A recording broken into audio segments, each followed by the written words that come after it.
O Sérgio Sacani do Space Today tweetou um trecho desse vídeo aí no Twitter e a galera foi a loucura. Vamos entender?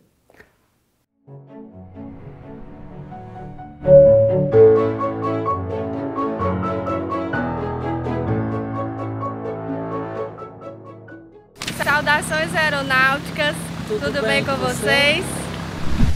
Tudo bem. Em 1984, no antigo Dryden Flight Research Center, a NASA e o FAA se juntaram para fazer um experimento único, um ensaio chamado de Controlled Impact Demonstration, ou demonstração de impacto controlado, para testar um aditivo de combustível para retardar as chamas durante um impacto, um acidente aéreo, ou até mesmo extinguir o fogo em uma situação real de um pouso anormal de impacto com o terreno. O aditivo se chamava FM9, que é uma cadeia de polímeros de grande concentração molecular que tinha demonstrado em laboratório capacidades de inibir a ignição e propagação das chamas caso houvesse vazamento de combustível em impactos simulados. Então, o que os órgãos fizeram? Uma vaquinha online. Não, brincadeirinha, jovens. A internet estava engatinhando lá em 1984. Mas os dois órgãos se juntaram e compraram um Boeing 720.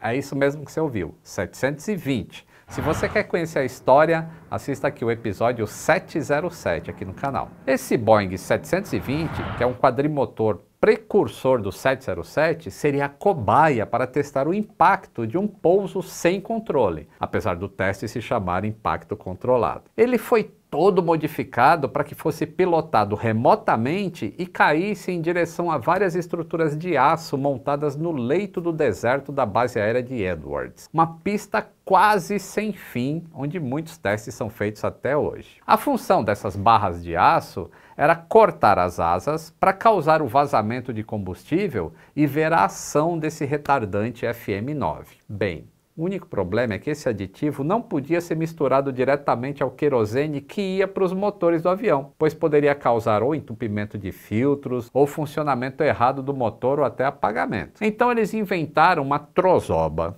que restaurava o combustível sem o aditivo um pouco antes dele chegar no motor. A trozoba se chamava degrader e ela foi instalada em cada um dos 4 motores um pouco antes do combustível chegar no motor. Os motores eram os fumacentos e barulhentos JT3C. Quem trabalhou com JT3 sabe o quanto esses motores eram ruinzinhos. Bem, já que eles iam detonar um avião, por que não aproveitar e fazer mais testes ainda, não é mesmo? E foi o que eles fizeram. Eles aproveitaram para medir as forças estruturais em um impacto, que iriam melhorar o desenvolvimento de novas estruturas de fuselagem para as aeronaves. E também colocaram vários dummies, que não são os dummies do BBB, para encher a cabine de passageiros. Também instalaram vários assentos diferentes para testar a sobrevivência ao impacto, além de novos revestimentos internos de cabine para suportar as chamas, janelas resistentes ao fogo, fixadores de galleys e compartimento de bagagens, enfim, montaram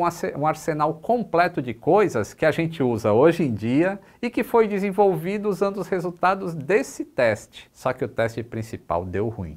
Foram mais de 4 anos de preparação para esse teste de impacto e a NASA projetou uma maneira de pilotar remotamente um Boeing 720. De novo, moçada, a gente está falando lá de 1984, são 38 anos atrás. Antes de fazer o voo final, 14 voos foram feitos com pilotos a bordo para monitorarem a performance dos degraders em relação ao funcionamento dos motores. Mas apesar dos pilotos a bordo, todos os 14 testes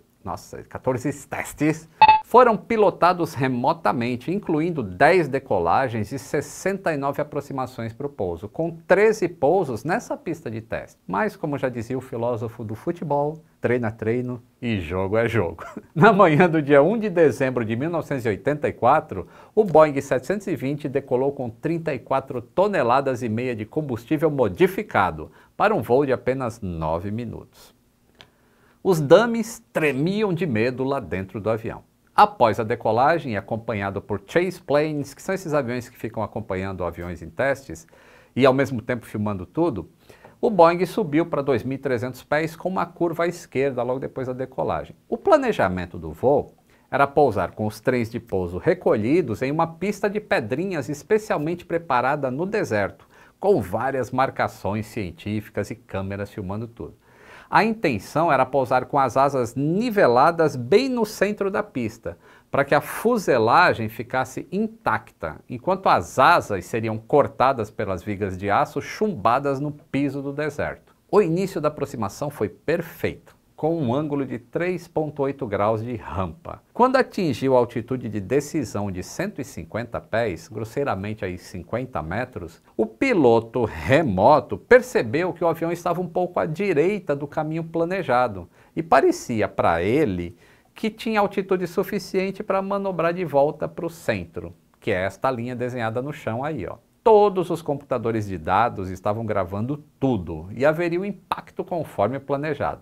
Só que quando o avião perdeu um pouquinho mais de altitude, a asa esquerda abaixou e bateu no solo antes do ponto inicial de impacto. Isso fez com que o nariz do avião virasse para a esquerda e ficasse em um ângulo de quase 45 graus em relação à pista.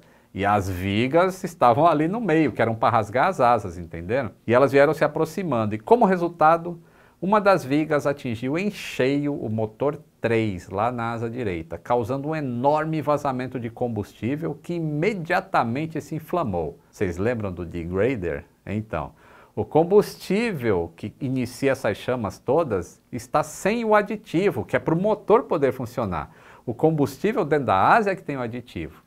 Então o avião prossegue quase que de lado na pista e a asa direita é arrancada e tudo fica envolto em uma bola de fogo.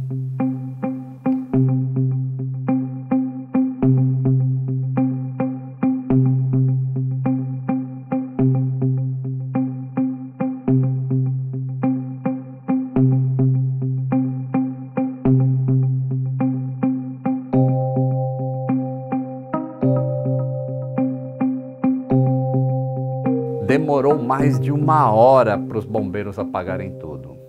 O teste falhou, então? Você poderia pensar, né? Mas acontece que são com as falhas que vem o progresso. O que se aprendeu com tudo isso é que testes em escala, apesar de promissores, quando usados na aviação na vida real, precisam de um teste no mundo real. Mas apesar dessa falha no retardante, que inclusive foi cancelado o contrato com os órgãos investigadores e tudo mais, diversos dados sobre o comportamento dos dummies lá dentro da cabine e dos materiais da cabine depois do impacto foram de grande valia para a nossa segurança hoje em dia, sabia? O projeto todo consumiu 7 milhões de dólares, que dá preços de hoje 18 milhões. Pouquinha coisa. Mas os assentos dos dummies não se soltaram com a nova configuração testada. E que se essa configuração já estivesse valendo 5 anos depois desse teste, a gente não teria perdido vidas no voo Varig 254, como a gente viu aqui no episódio 479. Muito legal esse tipo de teste que se fazia nessa época, né? E quanto aprendizado que sai, porque mesmo quando as coisas falham, então já se descobriu, isso aqui não serve, vamos para outra coisa. Beleza? Então, valeu Sacani por ter lançado essa bola de fogo aí no Twitter.